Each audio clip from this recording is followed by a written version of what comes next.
thing here, but nobody's any better at this than you are. That's fine. Take a deep breath. Give them hell at the end. You like this? Fight like hell like we do every week. You are the best here. Brett, be affirmative. You told me to get on. Info. Ready. Ready. Slow. Green, green, green. Lock it down, lock it down.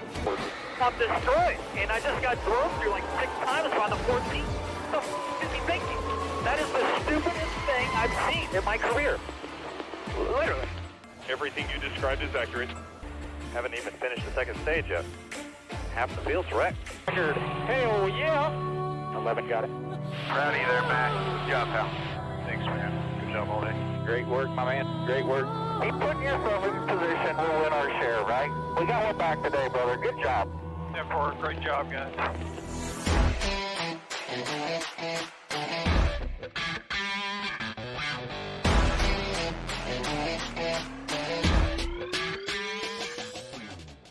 And welcome back. Week 7 of the NASCAR Cup Series, headed to Bristol Motor Speedway, racing on dirt. Richard Petty was the last driver to actually win a NASCAR Cup race more than 50 years ago on dirt, if that tells you how long it's been since this has happened. So this has actually been the most anticipated race of the year, and they have spent more than 3 months preparing Bristol Motor Speedway to race on the dirt. The transformation has actually been fascinating to watch and keep track of. Just take a look.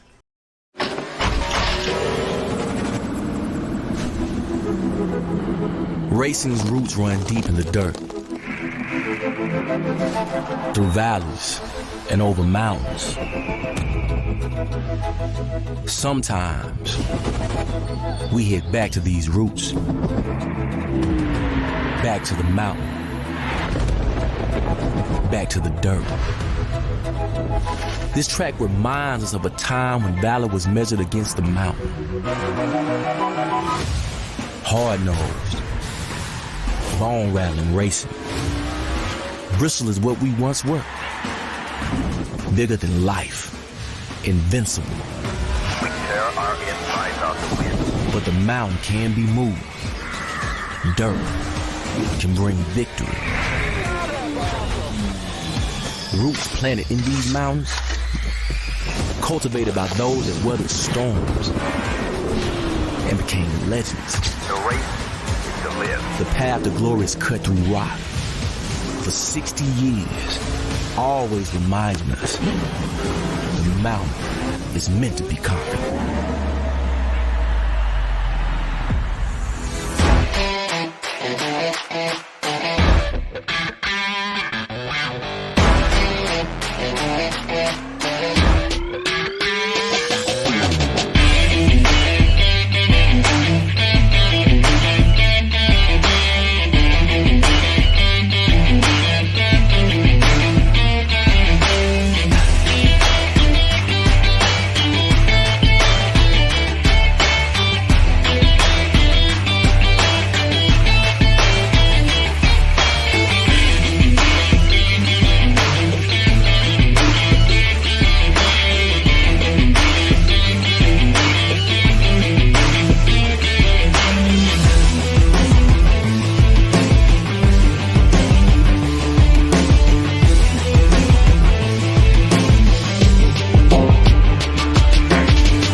that's a lot of work to go into 2 races, 1 truck, 1 cup. Well, let me take that back.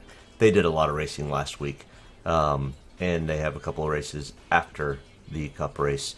So not just 2 races, but 2 major televised races with the truck series and the cup series. But with no real history here, as you can see from my display, we will be throwing darts blindfolded. At least we have an idea where the target is, but it's going to be tough to have a realistic idea of how this will actually end up going. Practice went extremely different than a lot of people expected, including myself. Tire wear was a major issue. The track surface behaving the way it did was not quite what they expected. After watching the iRacing Invitational tournament or race on Wednesday night, the top looked like would be the line that would be preferred. But after watching practice, the bottom was the preferred route around Bristol. The guys who design these tracks and can kind of engineer how the dirt behaves, which has to be just a really cool science to kind of get into with the moisture levels and everything else, but they can shift the lanes of traffic up and down the track. I'm sure that they will end up doing something to make it a multi-groove race throughout the race. But with that being said, it was quite interesting to watch practice and see the bottom of the track really be the preferred line, and how drastically the track changed in the little bit of time that they did have practice. I think the most laps anybody ran was about 80, but a lot of the drivers who did not have a lot of dirt track experience were wearing their tires out in 30 to 40 laps, and with the stages set at 75 laps, that's going to be a real issue because they do not have live pit stops going on, and you aren't able to change your tires during green flag runs or even yellow flag without losing track position. And the only way you can change a tire is if you have a flat tire, or a tire that blows out or something of that nature. You can't just come in and get tires willy-nilly whenever you want like you do at typical most other tracks. So that's going to throw a real loop into things, but so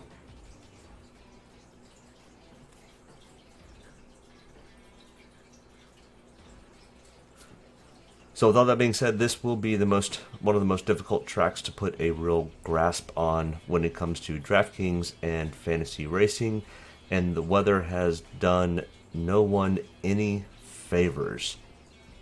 Take a look.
This is the outcome for the night.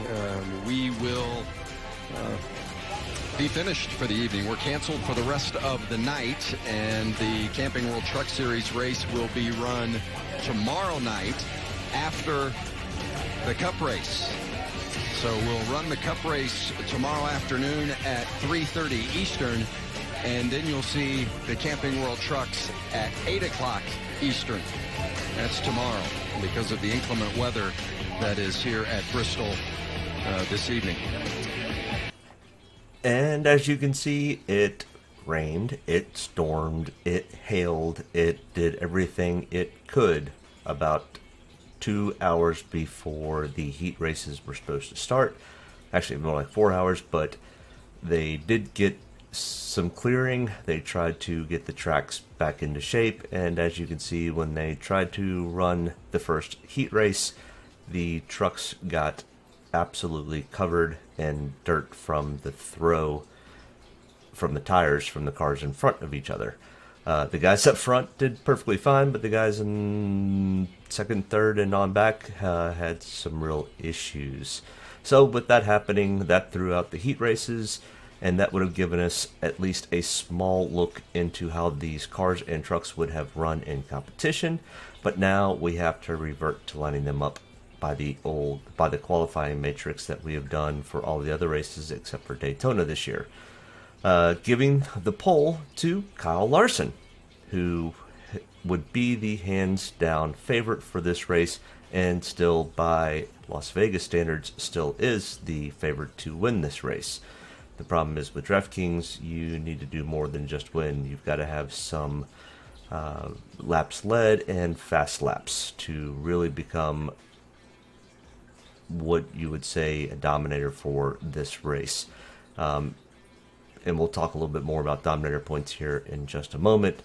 But Kyle Larson had issues with his engine during one of the second practice session, and to make sure that he would finish the race, they have decided to go to a backup engine, and that has moved him to the rear of the field. So he still keeps his pole position and first starting spot as far as DraftKings and everyone is concerned. But before they go green, he will have to drop to the rear of the field and start in 39th. That's going to be a really big hill for him to climb up. And if there's any issues with any of these guys that don't have any real experience, possibly collect him, then his day could easily be ruined. And we'll look a little bit more at how points, how that affects his points going into the start of this race, and whether or not you decide to take him. With that being said, I'm still going to have a little bit of exposure to Kyle Larson, nowhere near the exposure I was originally going to have. I was probably going to have him in probably almost half of my lineups. Now it'll probably be closer to 10 or 15% of my lineups. There is no PD upside with him being scored as the starting in the first position and actually starting 39th. But with that being said, we did at least get 2 practice sessions in, which was needed, and let drivers, teams, and us fans know that even though that they are running on dirt, and we thought there was going to be no need for tire changes, that has been thrown out the window, and they will need to change tires more often. Some guys that don't have a whole lot of dirt experience were burning their tires up even on dirt in 30 to 35 laps.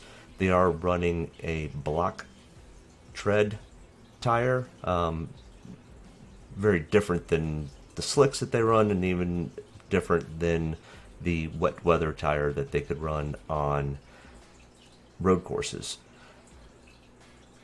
This is important for us to know, that they're not going to be allowed to change tires as often. But we did get late word tonight that they have changed a little bit of the structure and are throwing a competition caution at lap 50 and lap 150, and stage breaks are lap 100 and 200, and the race ends at lap 250. So they will have 50 laps between tire changes. Now, if somebody blows a tire, they are able to come in and replace that one tire that has been blown. They can't just come in and change a tire because they have run the tread off of it. So these guys will have to learn on how to manage their tires and learn to not burn them up in 25 or 30 laps. With that being said, my guess is Kyle Larson will do what he can to take care of his tires, at least in the first 50 lap race or portion of the race, when they throw the first competition caution that allows them to come in and take tires. A lot of the field will come in and take tires, and Kyle will stay out, is my guess, which will put him back closer to the front of the field. But once again, you've lost 50 laps of Dominator potential. So, once again, that's why I'm not really so high on Kyle Larson. I still think he potentially does come out and win this race. Don't take that away from him. But there are some guys in this field that will also, that have as much experience. Some even have more experience than Kyle at racing on dirt. But Kyle still currently, right now, is probably the best of the best when it comes to dirt track racing.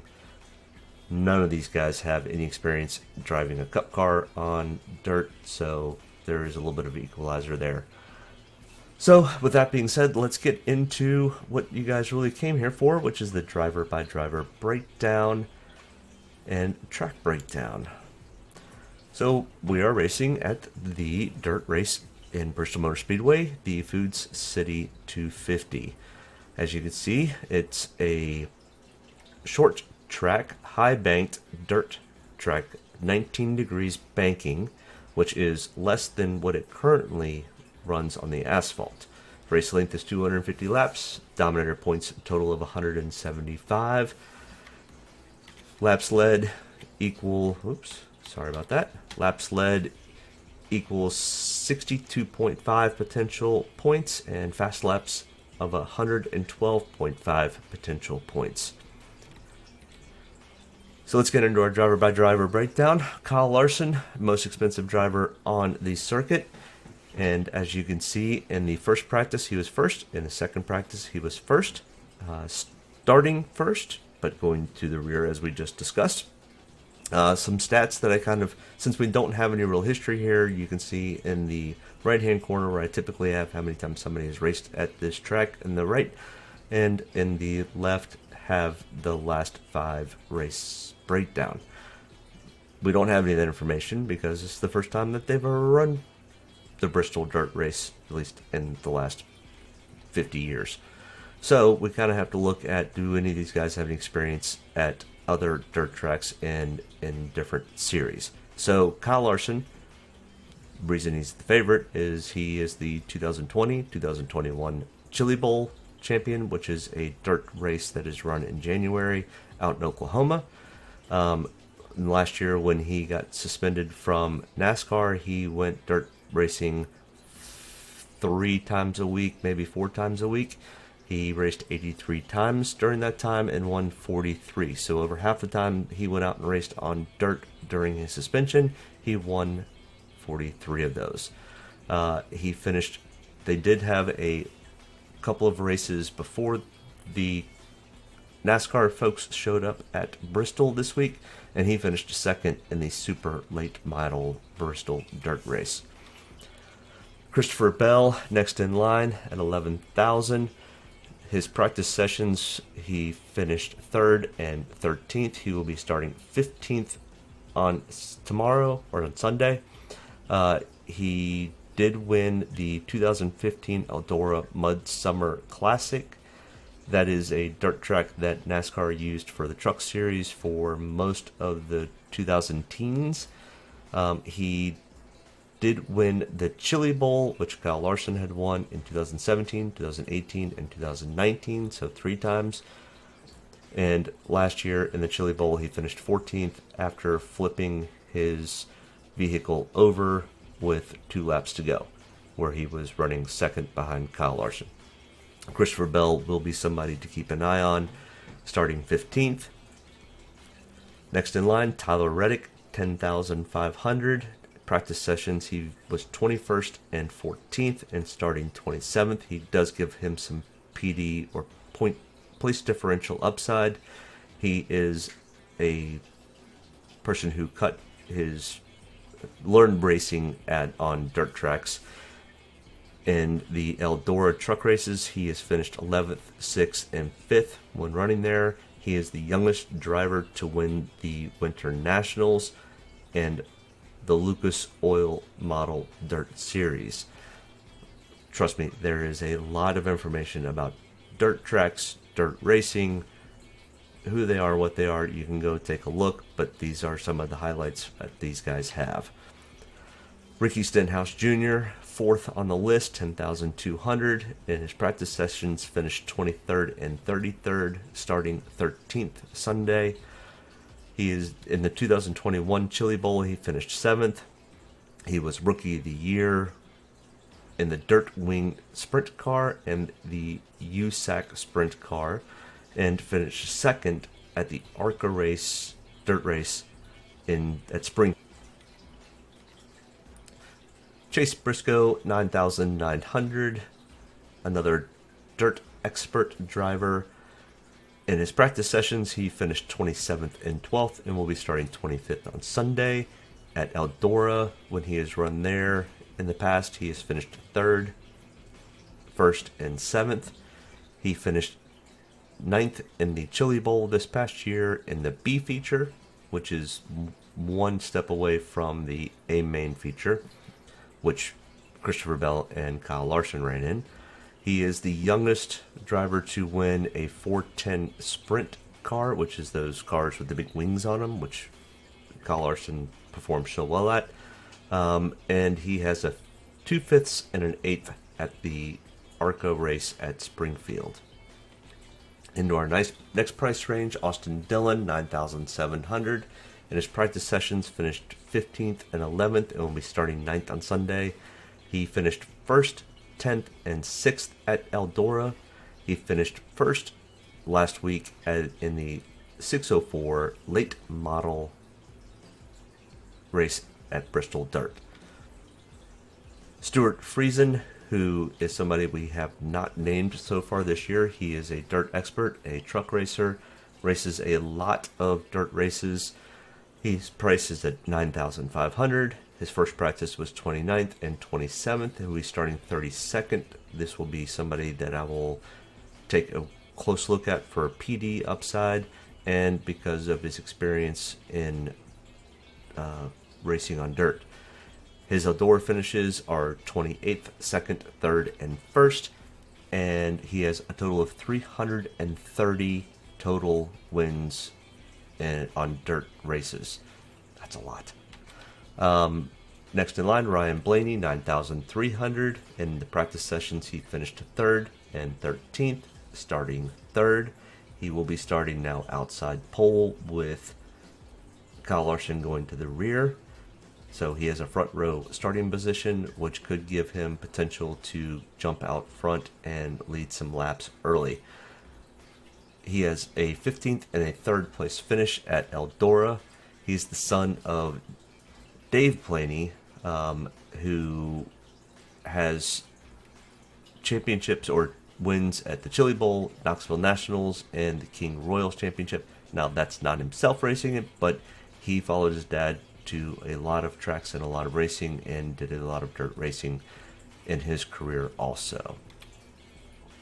Denny Hamlin, 9,100. In his practice sessions of 4th and 7th will be starting 2nd, which will end up being the pole position with Kyle Larson going to the back.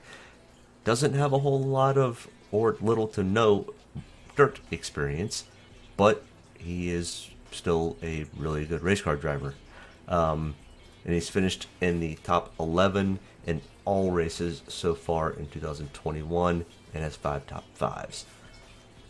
Not sure how he's going to end up finishing, but he might be somebody who may lead laps early, and depending on track conditions, it may be tough to pass.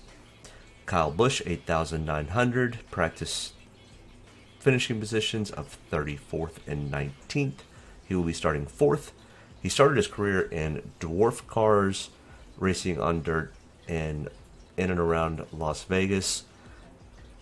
He finished 11th in the super late model at Bristol, but no real experience on dirt since his childhood. He and Kurt did do some dirt racing in the off-season this past year. Coming down to our next bracket, 8,700 is Chase Elliott. In practices, he finished 31st and 3rd. He'll be starting 26th. He finished 17th this last week in the super late model race where Kyle Larson finished 2nd. He finished 7th in the Chili Bowl and the F feature. So we kind of look at that. Kyle Larson raced in the A main, and Christopher Bell raced in the A main. Ricky Stenhouse raced in the B main. Chase didn't make it till the F main, so A, B, C, D, E, F, and he finished 7th. He finished 18th in the USAC midget race in Florida earlier this year also, so he's been trying to get some experience on dirt. Starting 26th, he may have some PD upside. Not sure how much I'll be taking of him though. Next in line, Bubba Wallace at 8,500. Practice positions of 32nd in both practices. He'll be starting 19th. Don't let that 32nd scare you a whole lot. He is fairly good at dirt racing, and I think he may have been conserving tires or looking for different lines to run. He has a 7th and a 1st at Eldora, but other than that, no real dirt experience.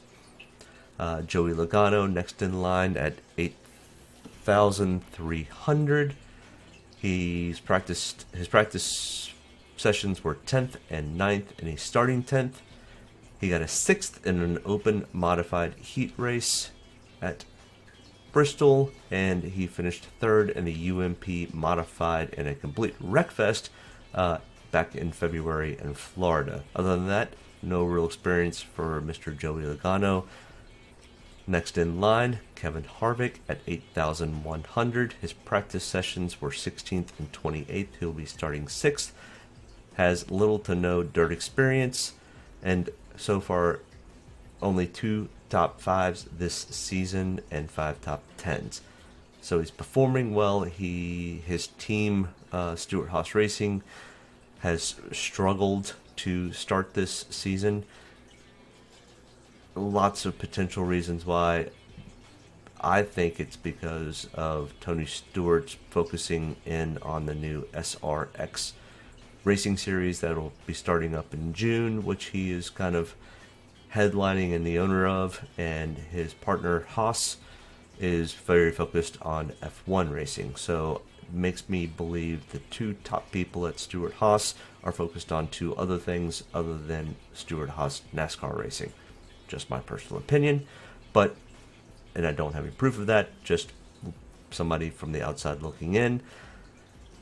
I think the eye has been taken off the ball, and it's affecting the NASCAR setups at Stewart Haas. But we'll see. Kevin does not have a whole lot of dirt experience. Starting 6th, I'm not sure I will have much of Kevin this weekend. Martin Truex Jr., 8,000. Practice was 2nd and 5th. He'll be starting 5th. He has no real experience, but will be running the truck race before the cup race. Nope, he will not be. He'll be running the truck race after the cup race. But he's somebody who's put a lot of time in this past week on the dirt at Bristol. He's practiced for cup and for trucks, and I don't have the stats in front of me, but he practiced very well in the trucks also, as well as in the cup car. Starting 5th, maybe somebody with his price tag might have a little bit of interest in. This weekend will be a weekend that we really... Oh, what is going on with my stuff tonight? Next in line, Kurt Busch at 7,800. His practice sessions were 13th and 18th, starting 28th. Good PD upside, but only has a little bit of dirt experience when he was a kid in Vegas in the dwarf cars, just like his brother Kyle. He has done some racing on the dirt in the off season. I could not find any stats for that. Alex Bowman next in line, 7,700. Practice sessions of 20th and 12th, starting 7th. He was the 2008 USAC midget champ. He has 3 races at the Chili Bowl, finishing 10th is his best race, and he did finish second at an ARCA race in Springfield. Brad Keselowski, next in line, 7,500. Practice sessions of 19th and 29th. He was somebody who really struggled in practice keeping tires clean and not wearing them out. He wore out tires at one point in 15 laps, so he may end up struggling at this track because he has little to no dirt experience. He did also run a few late model dirt races in the off season. He will be starting 20th. Next in line, we are starting to get into our what they call dirt experts. In the past, they used to have what they called road course experts until most of the Cup guys figured out how to drive on road courses. So we now have the appearance of dirt track experts. Chris Wyndham is our first one that appears here. $7,400. He had practice sessions of 11th and 36th. He will be starting 36th. Great PD upside here. He is the 2016 USAC Silver Crown Champion, the 2017 USAC Sprint Car Champion, 2020 USAC Midget Champion, and has raced 14 years at the Chili Bowl, and he has finished as second, being his best. Next in line, another dirt track expert, Mike Marlar, 7,200, practice sessions of 38th in each. He'll be starting 38th. He has a 4th place at Eldora and the 2018 World of Outlaw late model champion. Both of these guys, they're dirt experts, but they are racing in decent equipment, but subpar in my opinion. Next in line, William Byron at 7,100. His practice sessions were 5th and 23rd and will be starting 8th. He does have a win at Bristol Dirt, even though it was the virtual Bristol Dirt race. But other than iRacing on dirt, William has no experience racing on dirt. So take that for what it is. We'll find out how realistic iRacing is and how it can transfer to the real dirt race. Potentially it could be a shoe-in for him. I don't have a clue. I enjoy racing on iRacing, and William Byron is really good at iRacing. So he's also pretty good in real life. We'll see. Ryan Newman, 6,900, starting 14th. His practice sessions were 8th on both. Ryan has a 3rd and 30th at Eldora, and way back 22 years ago, he was the USAC Silver Crown Champion, and he finished 21st at the Chili Bowl this past, or 2020. Ryan has a lot of decent dirt experience when he was coming up through the ranks, and starting 14th, he should finish out pretty well. I'll have some decent exposure to Ryan. Next in line is another dirt track expert, Shane Golobic, 6,800. Both practice sessions of 30th and 34th. Will be starting 35th. Probably some potential PD upside with his dirt expertise. He has raced the Chili Bowl for 14 years. He has a 7th place best finish and too many West Coast Series titles to even list. It's too far. It's too long. He's got a lot of dirt track experience. Let's just go there. PD upside, somebody to definitely have in your lineups to also save some money. Matty D, 6,700. Practice sessions of 18th and 6th, starting 12th. No real dirt experience. Ty Dillon, 6,600.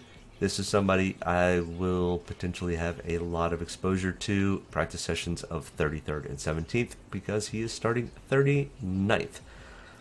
He has a 16th, a 5th, 11th, 12th, and 11th at Eldora. He finished 13th at an ARCA race at Springfield. With his starting position, he will definitely be somebody he can't hurt you. Let's put it that way.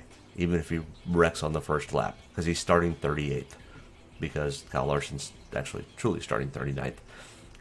I will definitely have a lot of exposure to Ty Dillon. Probably well more than half of my lineups will have Ty in there.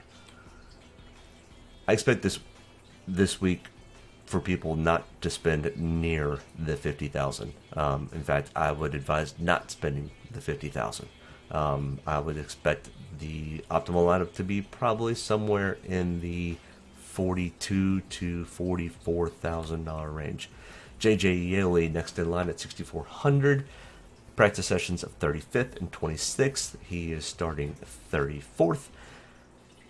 He is the 2002-2003 USAC Silver Crown champion, the 2001-2003 USAC Sprint Car champion, and the 2003 USAC Midget champion. 2003 was a really good year for Mr. JJ Yaley, getting the Triple Crown. In fact, the only driver to get the Triple Crown in USAC Series.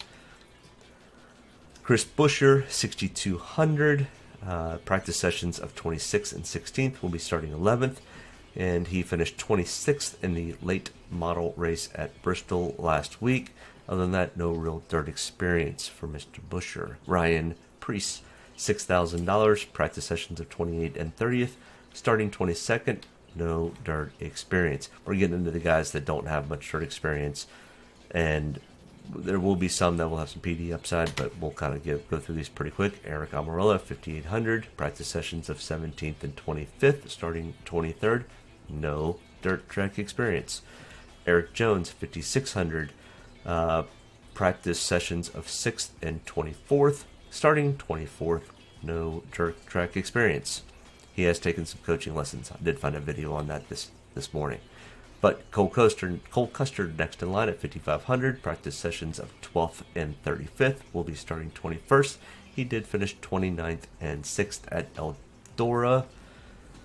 Next in line, Ross Chastain at 5,300. Practice sessions of 22nd and 4th. He'll be starting 17th. Oh, he does have the most dirt experience of everybody out there, just not racing on dirt, because he is a farmer. And he farms watermelons and plays in the dirt all the time. Just doesn't race in the dirt all the time. Much at all, really. But he does have a 12th at Eldora. Michael McDowell, 5,200. He had practice sessions of 24th and 31st. Will be starting 16th. Only dirt race finish was 2nd at DeQuinn in the ARCA series. Other than that, no dirt track experience. Corey LaJoy, 5,000. Practice sessions of 14th and 22nd will be starting 30th. No dirt track experience. Daniel Suarez, 4,900. Practice sessions of 25th and 10th, starting 18th. No dirt track experience. But he's racing in the trucks. So the Cup race will give him some great exposure to running well, hopefully, in the truck series. It was supposed to be backwards. He was going to get a lot of practice in the trucks to help him in the Cup car. That didn't work out because Mother Nature ruined that for him. All right, the last few guys here. Anthony Alfredo, 4,800. 7th and 21st in the practice sessions, starting 29th. No dirt track experience. Josh Balicki, 4,700, 39th, and did not practice in the second session because he almost totaled his car during the first practice session. No real issues, starting 37th. Don't take him. No exposure. Next in line, Cody Ware, 4,600, 37th in both practice sessions, starting 31st. Don't take him. No dirt track experiences. Quinn Huff, whatever, how you want to pronounce it, 4,500. 36th and 15th, starting 33rd. No dirt track experience. Maybe somebody might look at having a little bit of exposure if you need to save some money, but I don't think you're going to need to save some money. There are much better drivers out there. But if you want to put them in one or two lineups, it's okay. All right, place differential breakdown. We've shown this before, but now it really is going to be apparent if we look down to the bottom left in the little circle where somebody who starting position of first and finishing position of 39th. So let's say worst case scenario, Kyle Larson gets taken out on the first lap and wrecks. He's going to give you a minus 36 just out of the gate. Just for him to break even and get back to zero, he's got to finish at least 21st. Do I think Kyle will finish better than 21st? Yes, but there are a lot of obstacles in a racetrack that we are unfamiliar with new track surfaces happening all the time, with tire wears happening all the time. There's lots of variables. Be warned, Kyle Larson is hands down the favorite to win this race, but there's a lot of risk in taking him with him starting in the rear. Some optimal lineups that have happened so far this year. We now have 6 total races in. As you can see with these types of tracks where we have dominator points being something that is crucial, we need to find typically 2 dominators per race and for place differentials. Christopher Bell would be somebody I would be looking heavily on as a dominator. I would also be looking at Ricky Stenhouse Jr., Alex Bowman will be somebody I will be looking at. Denny Hamlin starting on the front row. So those are some guys to look at that are going to start up front. And all of your dirt track experts that have come in, even though they're not driving in the best equipment, will be somebody who will take care of their equipment and their tires and should have some decent PD upside. And that's all I have for this week. It's going to be a crazy race. I can't really even recommend anybody doing DraftKings this weekend. I will not have near the exposure that I typically have, but I will have some just because I think there are chances to win some money this weekend because everybody else is going to be shooting in the dark. I've done more research on this one race than I have for any other race other than, not even for Daytona. I put more time and effort into this race trying to figure something out to give you guys and give myself an advantage. And it literally is probably going to be close your eyes, throw it at a dartboard, and see what sticks. I might be as good off letting my 10-year-old pick this weekend. But if you decide to play, good luck. As always, make sure you like, subscribe, and share this video with anybody you think might be interested in the information that I'm dishing out. And as always, leave me a message, comment on the video, and good luck. We will see you. We are off next week. Happy Easter. Enjoy a weekend off or a week away from me. And we'll be back to break down Martinsville in 2 weeks. I'm hoping to go to that race. So good luck. Have a great weekend. Bye.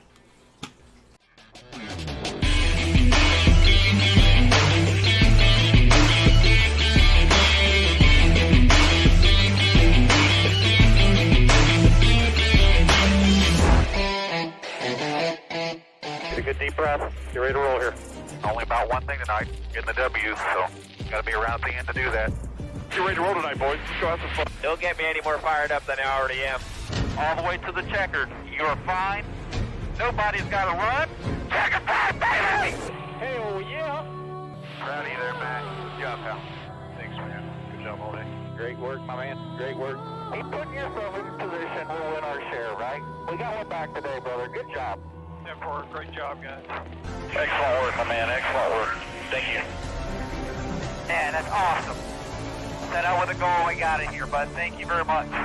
Really proud of you, man. Drove your butt off tonight. We had the fastest car here, bud. Probably killed our deal there. Just feel like I gave one away. Yeah, boys! Way to rebound! Great job! Great job, bud. Really good job. Appreciate you hanging in there with us all weekend. What a weekend. Good job. Thank you.